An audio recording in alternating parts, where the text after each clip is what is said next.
The Poet and the Steeple on her Rock.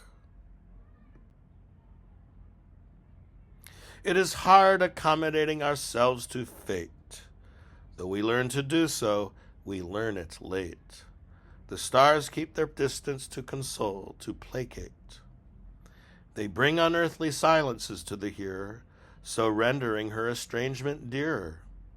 And they acknowledge her in her PM mirror, into which she gazes as into the weather, straining after her pleadings flown thither, and pouring forth their addenda on a zither.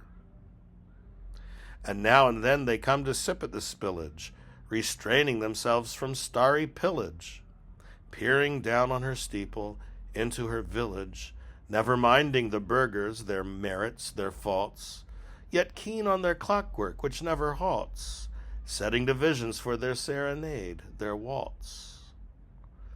On Sundays the steeple informs that God is one. Its herald reverberates in thought's drum. August defers to September. Now autumn's come, with attendants that lead it forth into her room. She wonders if death isn't like the womb, substituting T for W, T in tomb. With words she knows it's easy to be cynical, hair-splitting, overly rabbinical. If words don't match with things, can we be finical? For things are to words as ears of corn to their shucks. You pull them apart at their folds and tucks. Without words to name them, our things are sitting ducks. We mind the point where one with the other collides. They come at each other in waves or tides. Notes on hopeful matches we record in asides. And the rift between them causes uneasiness. Their coincidence merely appeases. To prolong this appeasement, her task is ceaseless. Finally, this task becomes her home, her heimat.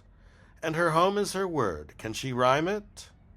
She answers in evocations of her climate, weaving them into an elaborate brocade, which bristles with the doubts of which it's made, both doubts that she'd defy and the doubts she'd evade. When its threadings grow overlong, she has them cropped. She has the pigments thinned, the piping stopped. For the excesses must be stanched where thought is slopped. Her search is perpetual for what she would find. Her search is this storehouse, this room, her mind. She empties it out, leaving nothing but the rind. Her poem is a cipher, a sign of the weather. Rain is all right, though fine weather better. She inscribes it in the matter of her letter. Her poem is a record of her study, her whim, a mind that fills and empties at the brim, a scripture of her experience and its hymn. Her poem is a bulwark against finitude's brunt, which enters via the weather her haunt, gracing the mensuration of evening savant. All things begin and end before they are over, for time is a gracious interloper. She resigns to its leisure her tended covert, etching on its rind a list of her fading stock. The stars acknowledge her steeple, her clock, and the village in which she lived upon this rock.